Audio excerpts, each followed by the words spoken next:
Fala pessoal, iniciando mais um episódio de No Container Pod, nosso podcast semanal, esse mês dedicado às mulheres. Hoje nós temos a honra e o prazer de estar recebendo aqui a psicóloga Jennifer Fernandes. A gente vai falar um pouco sobre autoestima, sobre a vida da mulher cristã, sobre saúde mental.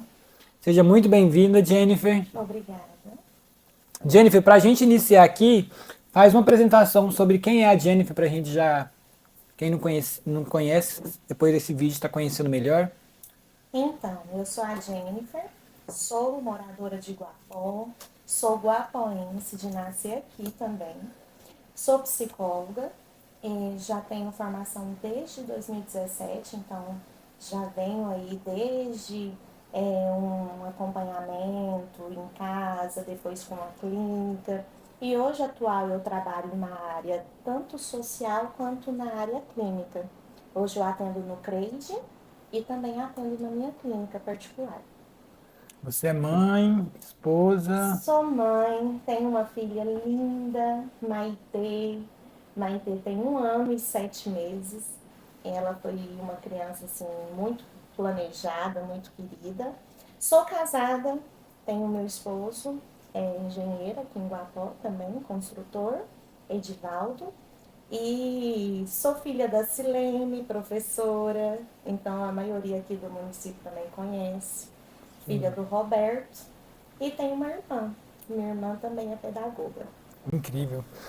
Antes da gente começar aqui, você estava falando que você se formou e desde a época da formação você já tinha certeza, vou trabalhar em Guapó. Sim. Gosto aqui do município mesmo. Sim. Eu nunca imaginei fora de Guapó. Como eu sou filha de Guapó, eu sempre senti esse acolhimento aqui na nossa cidade. Então, eu nunca tive o desejo de sair de Guapó. Sempre vi a necessidade dessa profissão, porque foi bem... Quando eu me formei, foi algo assim que eu era só eu, não tinha outras profissionais aqui em Guapó ainda. Tinha outras que vinham de outras cidades. E aí eu já comecei. Quando eu formei, eu não tinha tanta segurança para começar a atender. Só que de tanta procura, porque antes eu pensava assim, eu sou do município, às vezes as pessoas têm uma resistência, Sim. né? Porque falam assim, ela me conhece, eu não vou nela. Mas eu senti que a demanda foi procurada. Então, de ter procuras, eu falei, vou atender. E comecei a atender no meu quarto, um quarto dentro da minha casa. Uau! Foi. Eu fiz um consultório dentro da minha própria casa, conversei com meu esposo, lógico.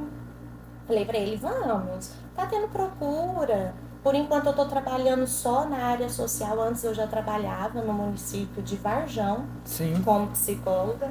E ele falou, vamos. E aí a gente formou o consultório e eu comecei a atender dentro da minha casa. Incrível. Em 2017. E fala pra gente como começou a sua jornada na psicologia e o que te motivou a estar entrando nesse curso. Então, a psicologia foi uma escolha. Realmente eu escolhi a psicologia. Porque quando eu terminei o ensino médio, a minha mãe, ela me motivou a fazer pedagogia. Sim. Ela falou assim, olha filha, o que eu consigo pagar hoje é a pedagogia, vamos. Eu falei, não mãe, não quero pedagogia. Não. Desculpa, eu sou muito admiradora dessa profissão, amo, só que não é pra mim. Aí ela, então pensa, vê o que você quer fazer e tá tudo bem. Quando você se sentir confiante, a gente faz. E aí eu prestei o vestibular na UFG, na época, era só prestar vestibular, não tinha essa questão do Enem. Sim. Era vestibular.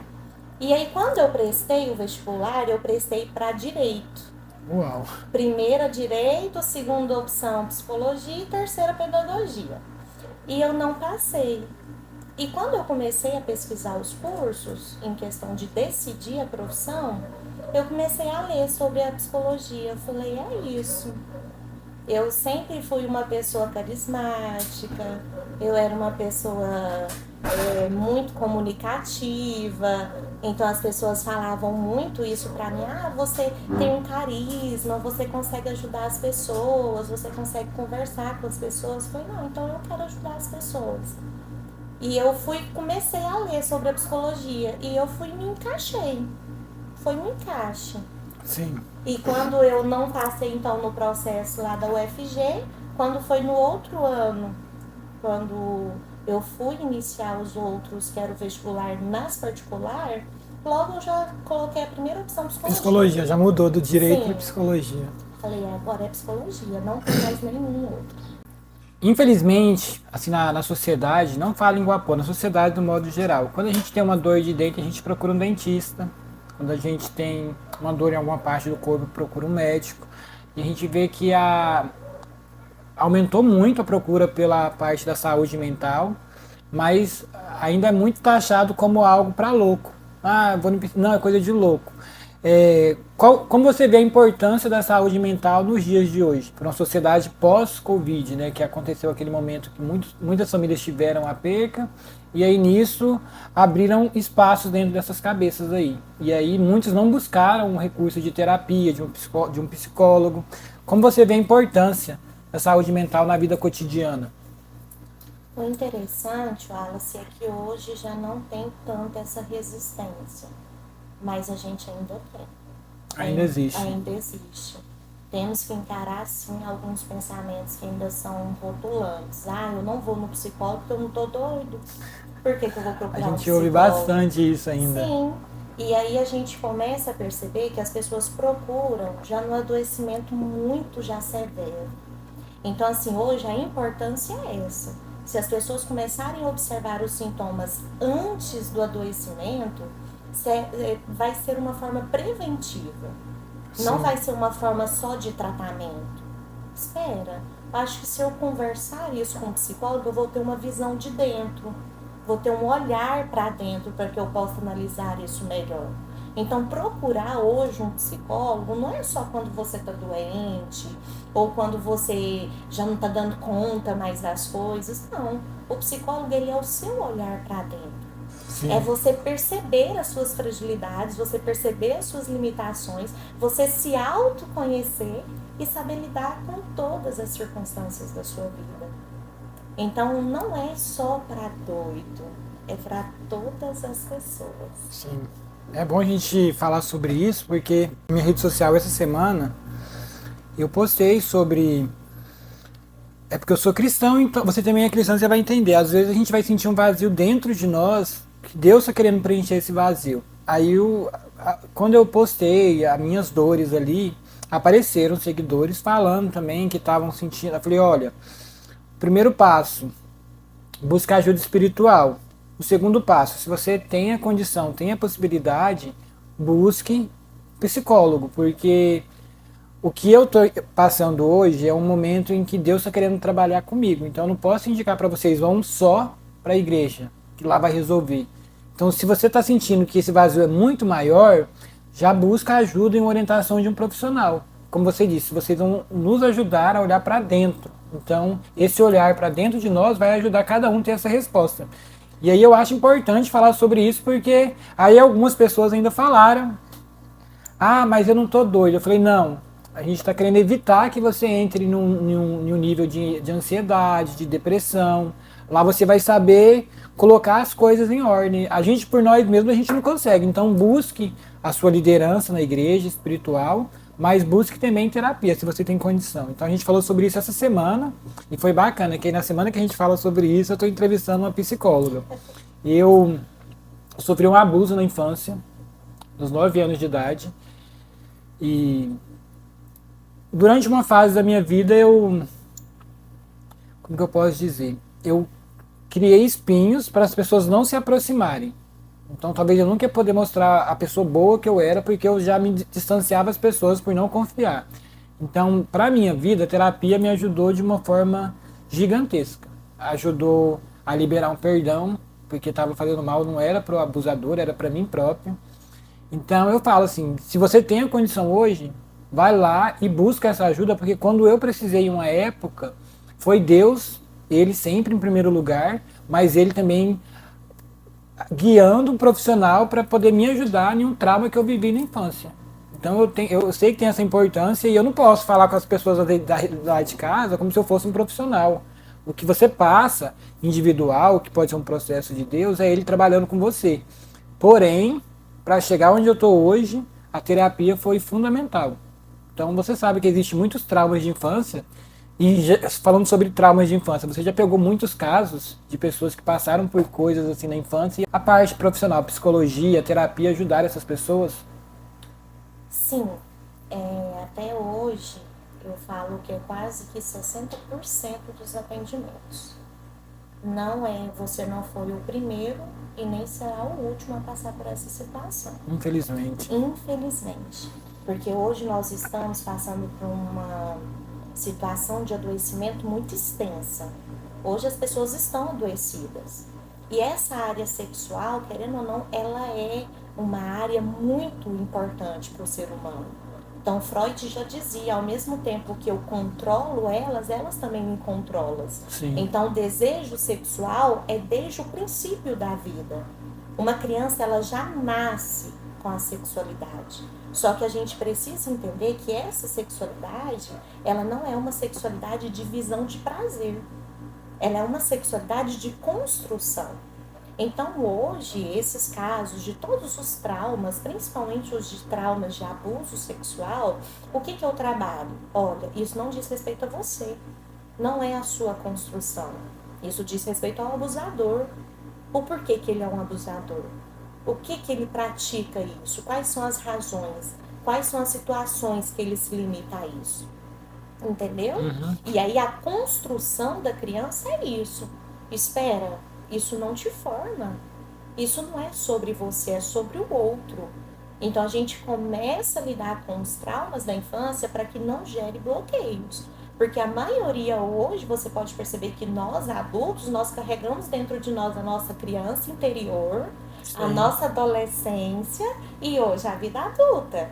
Então nós não somos só o que nós somos hoje. Nós somos lá desde os 29 anos, por exemplo, eu tenho 29. Sim. Então eu sou uma pessoa de 29 anos. O que eu passei nesses 29 anos que me constrói a ser o que eu sou hoje?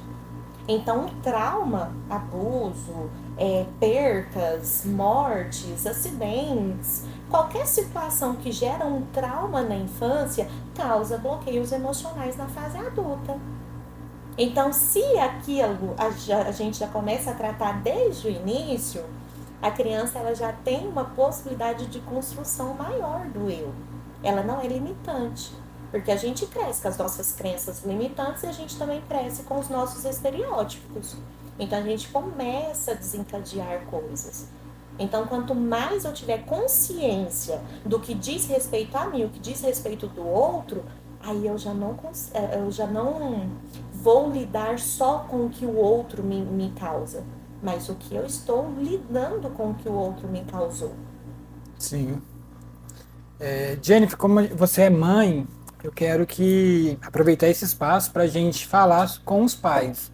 A vida do pai e da mãe hoje em dia é muito corrida. E essa correria e a falta de atenção para as crianças pode desencadear nelas também traumas, né? Até em relação aos próprios pais, por não darem essa atenção. Como você concilia a sua vida profissional e a sua vida pessoal? E um conselho que você deixa esse especificamente para as mães, né? Porque você está falando hoje direcionado com mulheres sobre o cuidado materno e a vida profissional. Aí você pode até falar olhando para a câmera agora. Então, hoje é um assunto assim que é um assunto julgador, mas também é um assunto que é libertador. Porque nós mulheres, a gente conquistou um espaço hoje na sociedade que foi muito lutado, foi conquistado. Hoje a mulher trabalha, hoje a mulher é uma profissional. Então, antigamente, não, a mulher era vista só como dona de casa. Sim. Ah, você vai então coordenar o seu lar, vai criar 2 filhos e esse é o seu único papel. Hoje não, hoje a gente tem aí também o espaço na área profissional. E eu, como psicóloga, eu tive que enfrentar muito isso, no meu particular, no meu eu. Porque quando eu tive a Maitê, eu pensei sim. Falei, olha, eu vou parar de trabalhar, vou cuidar dela. Mas quando eu comecei a perceber que eu também estava no auge da minha profissão, eu também estava ali precisando continuar isso na minha vida, não era hora de parar. Então, o que que eu tive um apoio muito grande, que foi o apoio da minha família, do meu esposo, onde meu esposo falou, olha, a gente vai sim ter uma filha, só que você pode voltar a trabalhar, você pode voltar à sua rotina. Até a minha sogra, desde a minha gestação, ela falava assim, eu vou cuidar da Maitê para você voltar a trabalhar. Incrível. Então, assim, eu sempre tive esse apoio de retorno à vida profissional. Então, por eu ter esse apoio, para mim foi uma escolha. Eu sou mãe hoje, mas eu também sou profissional. Então, nós não podemos esquecer que nós mulheres, quando a gente conquistou o nosso espaço na sociedade, não foi uma forma de desligar dos outros papéis. Eu não posso negligenciar isso, eu não posso negligenciar o meu esposo, eu não posso negligenciar a minha casa. Tanto que hoje eu escolhi terceirizar o cuidado da minha casa. Sim. Hoje eu pago uma pessoa para me ajudar. Então, como eu trabalho de segunda a sábado. Eu atendo segunda, quarta e sábado na clínica, terça, quinta e sexta eu atendo no CREIDE. Então, eu escolhi estar em desenvolvimento, mas quando eu estou em casa, eu cuido da minha casa. Quando eu estou com meu esposo, eu cuido do meu esposo. Quando eu estou com a minha filha, eu cuido da minha filha. Então a gente não precisa de ter essa autocobrança. Ah, então agora que eu tenho filhos eu vou precisar largar de trabalhar? Não necessariamente. Cada um conhecendo o seu limite, é necessário que você faça escolhas. E cada escolha tem uma consequência. Sim. Ou ela é positiva ou ela é negativa. Então é você mediar isso. Não, realmente agora eu posso abrir mão da minha profissão, vou determinar um tempo para a criação dos meus filhos e depois eu retorno na minha construção do meu eu. Então a gente só não pode pensar que uma área vai prejudicar a outra. Se eu sou mãe, filha, esposa e mulher, eu tenho que saber, então, dividir o meu tempo para que eu não negligencie nenhuma área da minha vida. Então, o que eu posso falar hoje é isso. Não negligencie nenhuma parte da sua vida. Você que é mulher, mãe, esposa, filha e N outros papéis que você possa desenvolver. Você é capaz, você consegue. Eu sempre falo, Alice, que nós mulheres, nós somos pessoas assim, extremamente Guerreiras, né? potentes. A gente é potente, a gente consegue. Eu sempre falo que uma mãe, quando ela fala assim, não, eu vou dar conta, e a mãe consegue. Eu vi que depois que eu me tornei mãe, eu me tornei uma mulher muito mais forte. Muito Incrível mais nessa forte. força que vem junto com a criança, né? Sim. A gente vê ainda na atualidade também, inclusive teve um evento da ASEG na semana passada, sábado passado, e aí teve uma palestra sobre autoestima. E aí lá durante a palestra, uma psicóloga que veio de Goiânia, na Era do Carmo, eu vi que muitas mulheres elas não conseguem, eu acredito que pelas várias funções que a mulher tem que ter, ser mãe, ser profissional, para quem é profissional, esposa, enfim, elas não conseguem mais se autoaceitar. Como podemos promover uma cultura de autoaceitação e amor próprio entre as mulheres, na sua visão como psicóloga? É interessante porque hoje com as redes sociais nós estamos vendo que é o excesso, né? Ou as mulheres estão muito elevadas na autoestima ou elas estão realmente bem na baixa estima. Porque hoje a rede social mostra uma realidade que não é de todas. Sim. Entendeu? Mas começa a generalizar. Ah, tem que ter um corpo perfeito. Ah, tem que ter uma rotina perfeita. Ah, tem que ter uma vida perfeita. E nós não temos vida perfeita. Nós temos altos e baixos, nós temos situações que nós sabemos lidar e temos situações que não sabemos lidar. Então, a autoestima, ela é de acordo com as minhas vivências. Então eu vou ter boa estima se eu estiver bem comigo mesma. Entendeu? Então hoje, qualquer forma que a gente começa a resolver os nossos conflitos vai influenciar no cuidado do meu eu. Igual quando a gente tem filho, a gente não, às vezes não lembra nem de pentear o cabelo. A gente vê lá a mãe toda com o cabelo enrolado, coquezinho, aí a mãe dá um coque e tá lá a criança. Eu até já vi aqueles memes que mostra lá, né, a criança toda arrumadinha, perfeita, e a mãe no off ali. no off, toda bagunçada, com a roupa rasgada. Então, assim, a autoestima não é só sobre você resolver os seus conflitos e largar de cuidar de si mesmo. O cuidado de si não pode ser negligenciado.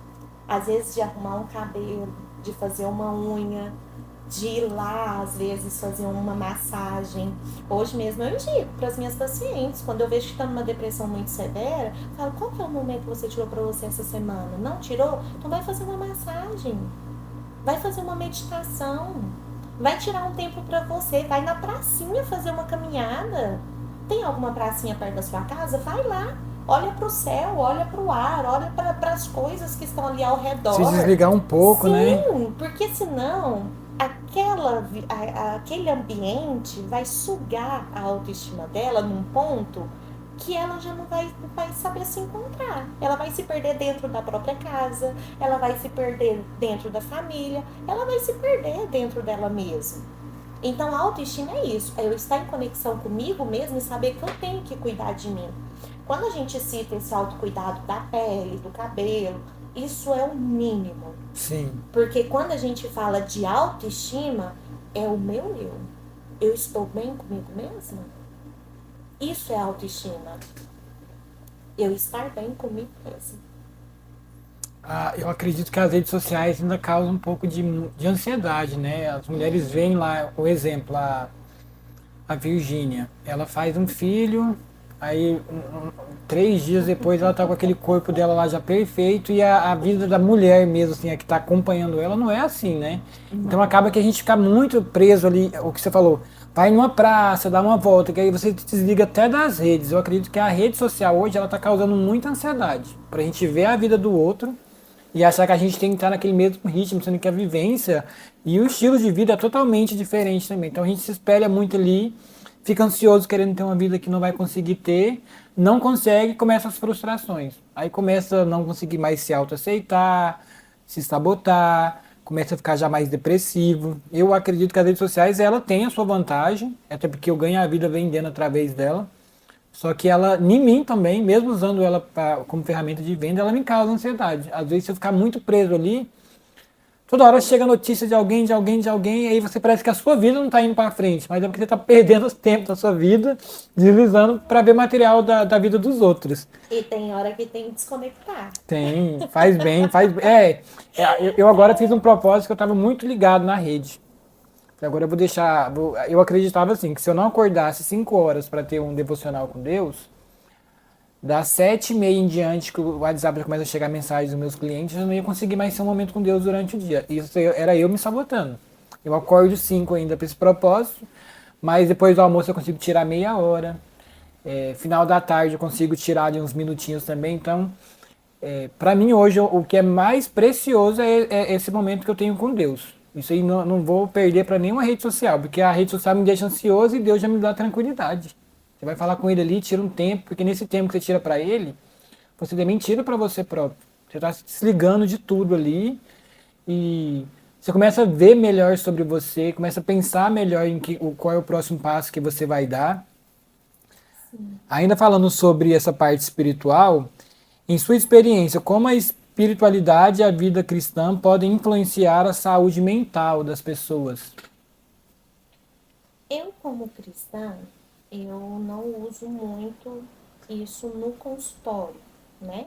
Porque tem essa singularidade. Sim. Lógico que a gente trabalha, sim, a espiritualidade, mas a gente não trabalha o controle espiritual. A gente só trabalha a espiritualidade para que a pessoa possa também ter esse autocuidado. Sim. Porque hoje nós somos uma pessoa biopsicossocial e espiritual.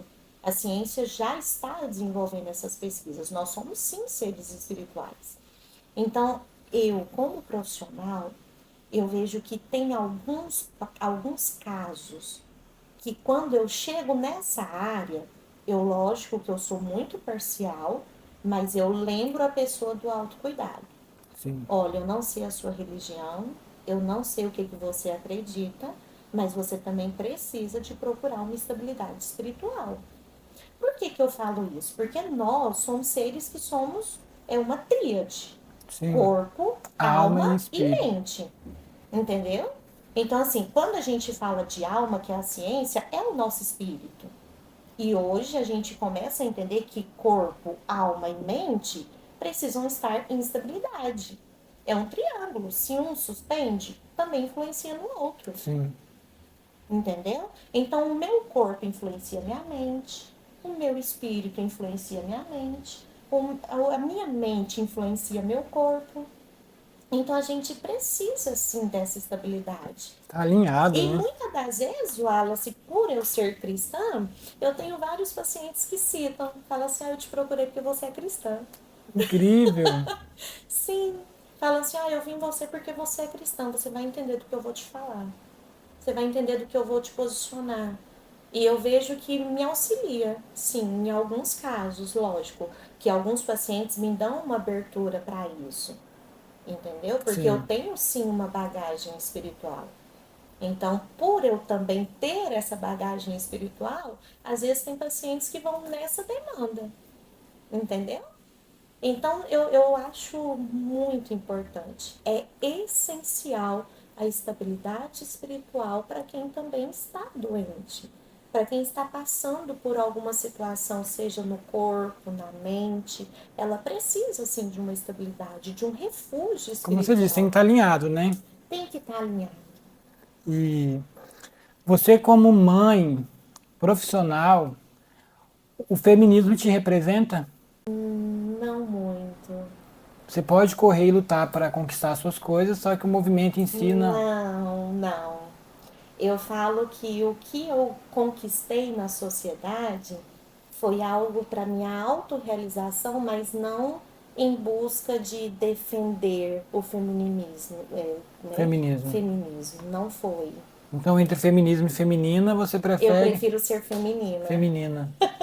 É, porque aí Tanto que eu quero ensinar isso para minha filha. Você pode sim ser bem-sucedida, mas você merece ser cuidada. sim, Eu não tô nessa de que as mulheres são dominantes, que as mulheres são independentes. Não, eu acredito que somos sexo frágil, sim. é, né? Somos sim, a gente merece ser cuidada, a gente merece ser ouvida, a gente merece sim ter essa sensibilidade da feminina. Tanto que hoje é um papel que se desviou e que teve inversão de valores. Sim, Foi uma inversão de valores dentro do lar. Hoje você pode perceber que os homens já não têm mais essa obrigatoriedade mais de cuidar, de ter de ser provedor. sim, da preocupação do lar, não tem. Por quê? Porque as mulheres estão nesse papel. Então tá errado. Para mim, como mulher, como cristã e também como profissional. Sim, Nenhuma das minhas pacientes são motivadas ao feminismo. Elas são motivadas a serem cuidadas, a serem femininas no seu papel de mulher. sim, incrível. Então você não tenta disputar com seu esposo quem é que vai ser o cabeça da De casa. Sempre jeito nenhum. não vai querer tomar a vaga, o lugar dele. Não. É porque a força, tudo isso que o homem tem, a mulher não tem, né? Então a gente vê esse movimento aí. E é bacana entrevistar você, ter esse bate-papo, porque você é uma profissional que optou e escolheu ser mãe. Não que seguiu o padrão de, eu vou ficar só na minha casa. Você é mãe, você é esposa, você tem a sua profissão e não necessariamente o movimento fez algo por você. Você fez e influencia que outras mulheres também possam realizar seus sonhos, mas sem deixar de serem o sexo frágil da casa. Até porque isso não é ser inferior.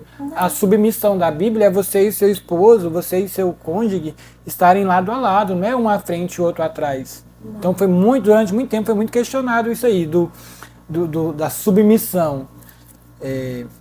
E sobre, a gente está falando ainda sobre essas áreas mais polêmicas, sobre a ideologia de gênero. Contra ou a favor?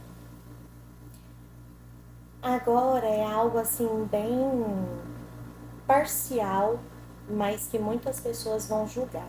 Sim, Eu, como mulher, como cristã e como mãe, eu não sou a favor. Mas como profissional, eu também não sou contra. Então eu vejo que não é uma questão de, mas você não é contra e nem a favor, então o que você é? Eu falo que na construção da personalidade, hoje tem essa abrangência. Mas eu acredito que nós vivemos num legado bíblico, sim, que existe homem e mulher. Eu, como pessoa. Mas dentro do consultório eu não posso defender isso. Porque eu tenho pacientes que são homossexuais. sim, Eu tenho pacientes que são bissexual. E eles podem dizer com maior nitidez mais do que eu sou parcial dentro do consultório. Eu consigo, a partir do momento, eu até brinco com eles, a partir do momento que você entra por essa porta, eu sou sua psicóloga, você é meu paciente. Então, o que eu sou lá fora já não é mais a respeito, é o que você é aqui dentro. Então, eu trabalho questões, sim, dessa ideologia de gênero, mas não de uma forma que eu defenda, mas é a minha parcialidade dentro do consultório. Tem várias linhas de pensamento, né, sim, Wallace? Porque hoje não é que eles querem justificar o porquê que as pessoas estão aí aumentando, né, a linha LGBT. Mas quando a gente fala a respeito de identidade de gênero, hoje tem várias pesquisas. sim. Eles estão pesquisando a área genética, porque está tendo mutações genéticas. Então, assim, tem crianças masculinas nascendo com hormônios femininos. Então, tem crianças femininas nascendo com hormônios masculinos. Então, assim, tem várias linhas hoje de estudos que estão comprovando isso. E a gente começa a entender que nós mesmos estamos abrindo essa abrangência. É a sociedade que está abrindo essa abrangência. Entendeu? Então é algo que tem que ser bem cauteloso, muito cauteloso. Aqui no município de Guapó, pós-Covid-19, né, que teve aquela pandemia, aumentou o número de procuras para cuidar da saúde mental? Demais. Foi uma pergunta que fizeram o pessoal de casa. Demais, demais. Como que aumentou? Hoje eu ainda tenho que tratar de traumas criados na pandemia. Porque teve pessoas que pararam de estudar, porque não conseguiram lidar com o estudo remoto, porque na época teve que, né, o lockdown, então teve que ficar todo Tudo mundo fechado. em casa, né? Trabalho traumas também de abusos, que teve crianças que foram abusadas durante a pandemia por terem ficado mais em casa.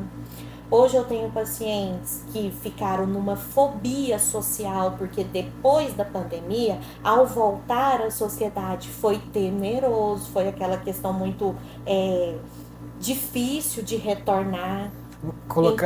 Então tem várias situações aí que a própria pandemia causou. Então adoeceu bastante. Quais são os mitos comuns sobre a saúde mental que você gostaria de desmistificar aqui pra gente? Então, tem vários, né? Tem vários. O primeiro é essa que só louco que faz terapia. Gente, vamos desmistificar isso. Terapia é para todos. Não é só para pessoas que são doentes mentais e também não são só para as pessoas que são confusas. É para todos. Todos nós merecemos o autoconhecimento e a psicologia nos proporciona isso. Também, outra desmistificação é que terapia não funciona, é só conversa. Você não vai para psicólogo só para conversar. Você vai para né? Não vai. Muita gente pensa isso mesmo. Não vai. Tem gente que fala assim: eu vou pagar só para ela me ouvir. Eu posso conversar com meu cachorro, posso conversar com a minha mãe. Não, não é isso. A terapia é o olhar para dentro. Então, o psicólogo vai te dar uma visão que às vezes você nunca enxergou. Então, é necessário sim, a terapia não é só diálogo. A terapia também tem as suas devolutivas. E outra questão também que eu acho que merece ser desmistificado é a questão da resistência com as medicações. Eu, como psicóloga, não posso medicar, mas eu posso estar encaminhando o meu paciente para que ele também faça acompanhamento psiquiátrico. Sim. Quando chega a esse ponto, tem pessoas que são bastante resistentes. Não quero. Fala assim, eu não quero ficar dependente de remédio. Mas aí eu tenho todo um processo de aceitação. Por quê? Porque a pessoa acha que vai depender daquela medicação. E não vai. É só um auxílio, porque o corpo já somatizou tanto que eu preciso de uma medicação para que a terapia desenvolva. Para que o nível de consciência avançar, aumente. né? Entendeu? Então são esses 3 pontos. Como a cultura do cancelamento e a pressão das redes sociais afetam a saúde mental das mulheres? Hoje é o que mais adoece. Pra mim. Muito. Porque é aquela visão de vida perfeita. É isso que afeta. Tá todo mundo postando, sorrindo, viajando, comprando, adquirindo coisas. Mas você pode ver que é 1% da rede social que posta chorando, que posta uma perca, que posta que teve algum déficit financeiro. Não são. As pessoas Quase ninguém não quer postam, mostrar a parte ruim. não postam. Então, assim, a parte de que essa visão de vida perfeita é o que mais está adoecendo as mulheres. Não existe vida perfeita. Às vezes, Wallace, eu até estava brincando esses dias que as pessoas... Eu tirei uma foto de um café da manhã, falei assim, depois eu posso postar amanhã. Ninguém vai saber que o café da manhã é de hoje. Pior que é verdade. Entendeu? Então, assim, eu até brinquei. Eu falei assim, vou postar amanhã, depois eu posto. E assim, as pessoas não pensam nisso. Às vezes a pessoa tá postando um TBT, mas a pessoa tá lá na casa dela, deitada no sofá. E a grande verdade, quase a maioria das vezes é assim. Entende? Então hoje, pessoal, não vamos ficar iludidos com redes sociais. Mas a gente também não precisa julgar as postagens dos outros. Se você viu uma postagem e não gostou, apaga. Vai lá, para de seguir. Ou se não, bloqueia. É simples. É natural, é simples. Só que às vezes eu tenho que perceber o que o outro me incomodou. Sim. Por que aquilo que ela postou me incomodou? Diz mais sobre ela ou sobre mim? Por isso que hoje é o que está adoecendo mais as pessoas, porque as redes sociais fazem esse confronto consigo mesmo, de se auto-questionar. As pessoas se auto-questionam o tempo todo, por conta das redes sociais. Eu pegava muita pressão antigamente com a rede social, principalmente em época de política nacional. Eu sofri muito hater. Hater, assim, o que você pensa, o que você fala, é muito julgado ali. Eu falo assim, pra mim, e pra mim ter minha saúde mental em dias, bloquear pra mim é muito simples. Eu não vou perder meu tempo vendo coisas que não estão me agregando, ou indo, porque eu acho assim, se eu faço uma postagem e você, igual você falou, você tá rolando lá, não gosta, segue adiante, desfaz a amizade, bloqueia, você não vai ver aquilo mais. E algumas pessoas parece que elas têm, querendo serem doutores das razões, elas têm que ir lá comentar, dando opinião e pá. Eu nem respondo. Eu leio o texto grande, se eu for responder, vai começar a gerar uma guerra ali de pensamentos diferentes. Eu falei, não quero isso pra minha vida.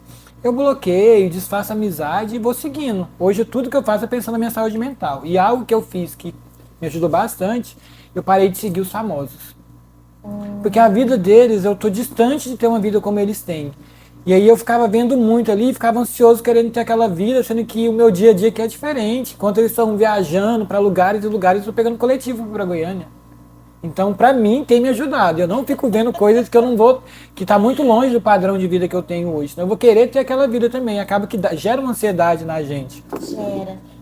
Essa pergunta aí sobre o cancelamento é porque, assim, hoje, todas as pessoas se veem na necessidade de postar, Sim.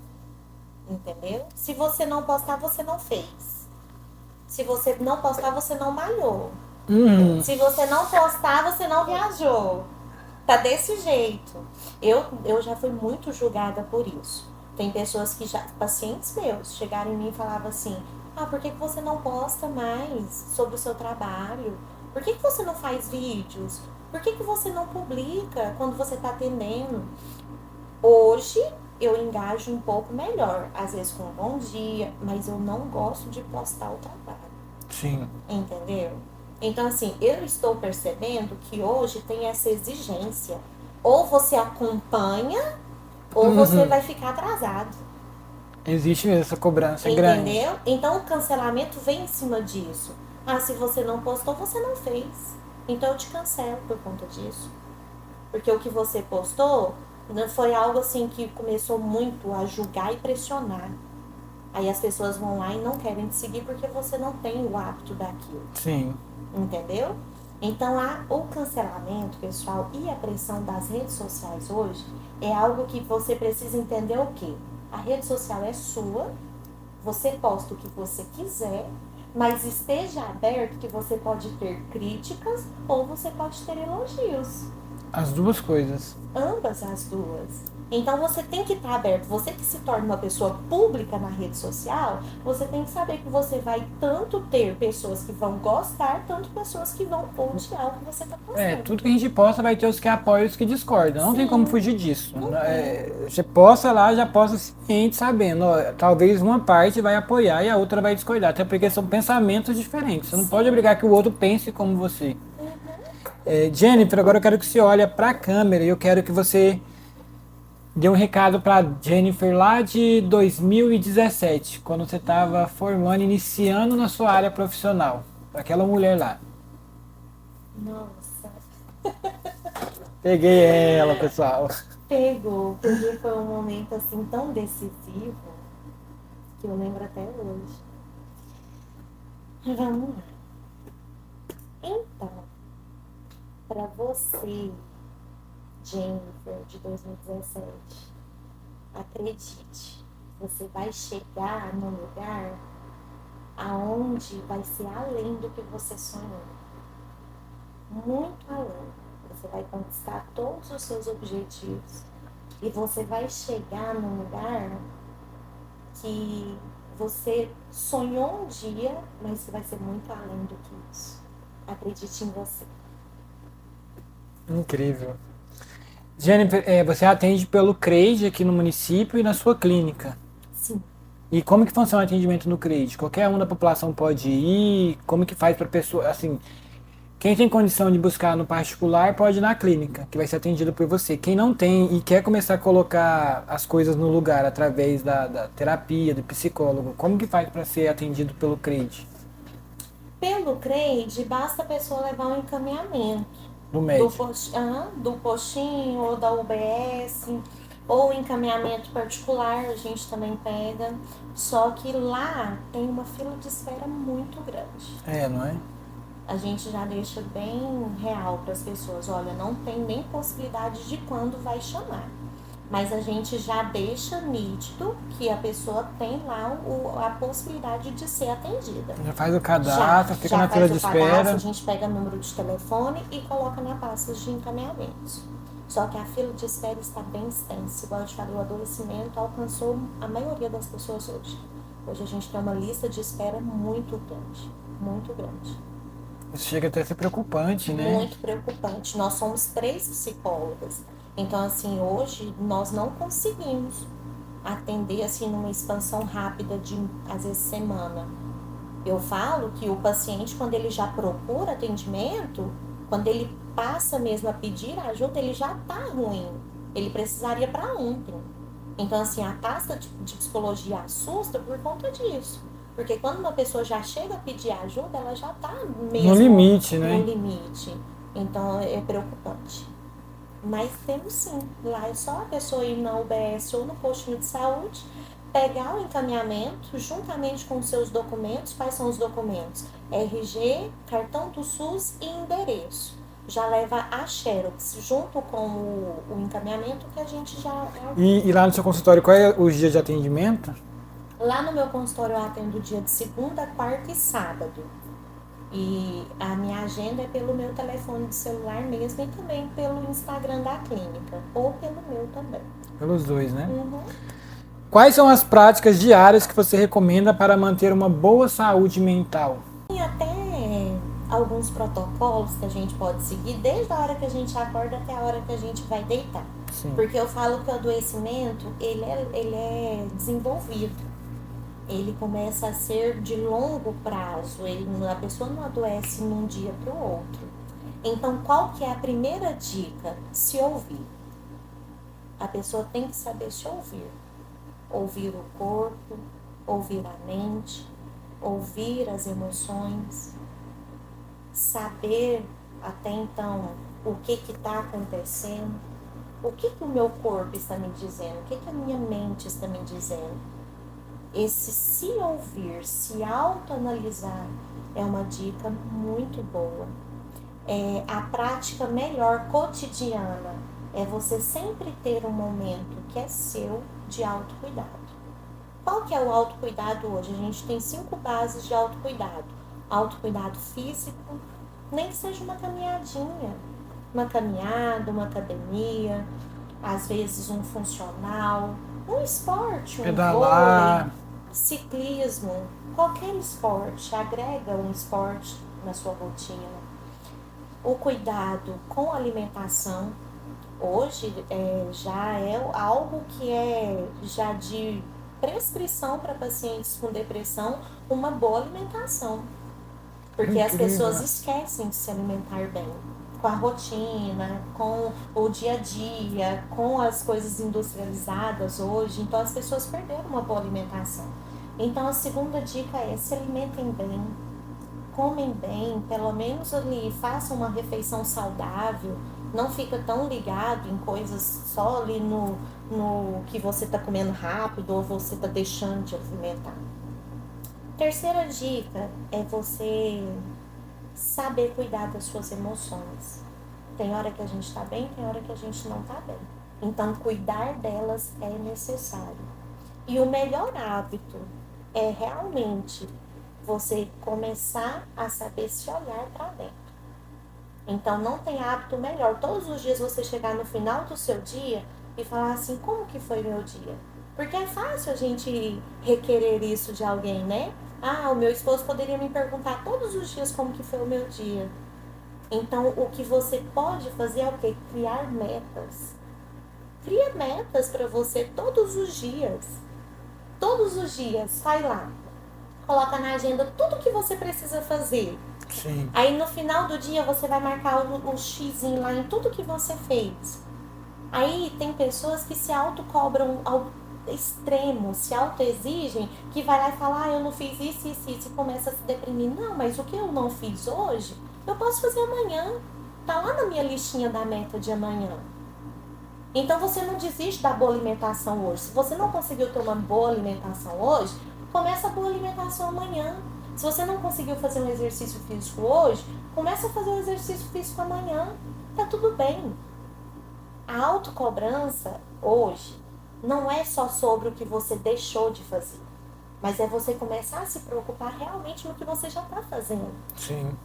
Porque se você chegar, Wallace, todo final de dia e colocar tudo que você fez, você vai pensar assim: não, pera, eu fiz isso tudo. Verdade. É verdade mesmo. A gente faz multi-ações durante o dia. A gente acaba, às vezes, assim, sem ter uma lista como você deixou de dica, você não faz uma ou outra coisa: eu quero me alimentar melhor, e você não consegue, você já começa aquele sentimento de frustração. E aí você não vai ver todo o restante de coisas positivas que você conseguiu vencer em um dia. Durante aquele dia. Então a gente se esquece demais do que a gente executou, fica preocupado só com aquilo que a gente não conseguiu, e aí fica remoendo aquilo o resto da semana. Por isso que as pessoas geram compulsão alimentar. É, né? Sim, porque a satisfação da comida faz com que ela consiga lidar com as frustrações do que ela não conseguiu lidar. Então tá acontecendo. Por isso que a obesidade hoje também é um ponto É um ponto preocupante. preocupante mesmo. Uhum. Agora eu quero que você olhe para a câmera, como a gente está no mês das mulheres, qual mensagem você gostaria de transmitir às mulheres que estão lutando com sua saúde mental?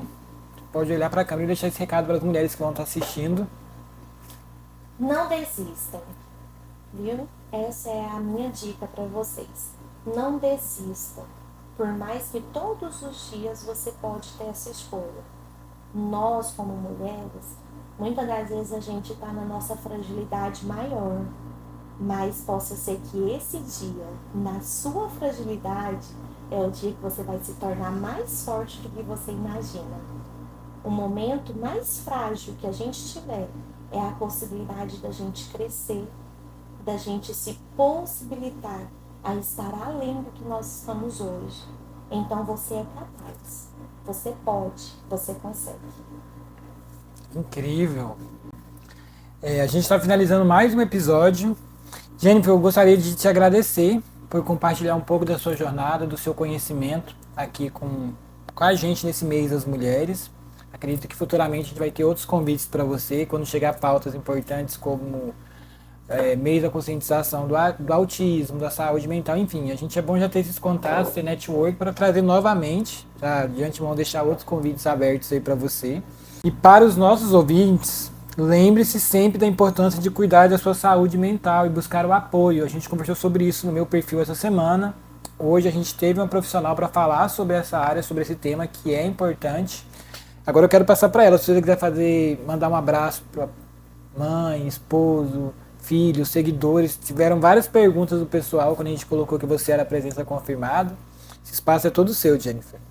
Eu quero agradecer muito a pessoa que colocou meu nome para que eu esteja aqui com o Wallace. Muito obrigada. Quero agradecer o meu esposo, que teve que ficar com a minha filha durante esse prazo que eu estou aqui, porque os finais de semana são dela. É, né? Estou aqui graças a ele, porque ele está com a minha filha. Então, beijo, amor, te amo muito. E eu mando um abraço a todas as pessoas que já confiaram no meu trabalho, que são meus pacientes ainda hoje, que desde 2017 ainda passaram em várias pessoas comigo. E eu mando um abraço e eu quero realmente agradecer muito e agradecer você, Wallace, por essa oportunidade de estar falando um pouco do meu trabalho e sobre a pessoa que eu sou. Muito obrigada. Jennifer, agora para finalizar aqui, qual foi a sua sensação a receber o convite e como você achou que a gente conduziu esse bate-papo aqui? Agora é o momento sincerão com o entrevistado. Eu, confiante que você iria me mandar as perguntas. É, né? Eu falei assim, gente, eu vou lá sem saber o que eu vou responder. Mas eu até falei hoje, eu orei antes de vir. Orei e falei, Senhor, eu acho que o objetivo do Wallace é isso. Vai lá eu Jennifer, eu psicóloga, eu profissional, eu mãe. E eu achei muito legal, muito mesmo. Eu fiquei assim, muito feliz com o convite, porque aqui em Guapó eu percebo que às vezes não tem esse reconhecimento. Sim. E eu vejo que esse momento foi o momento de eu Se apresentar de eu me melhor. mostrar realmente, foi uma oportunidade. Às vezes que eu não teria somente nas minhas redes sociais. Agora com essa oportunidade também eu posso alcançar pessoas que nunca ouviram falar de mim.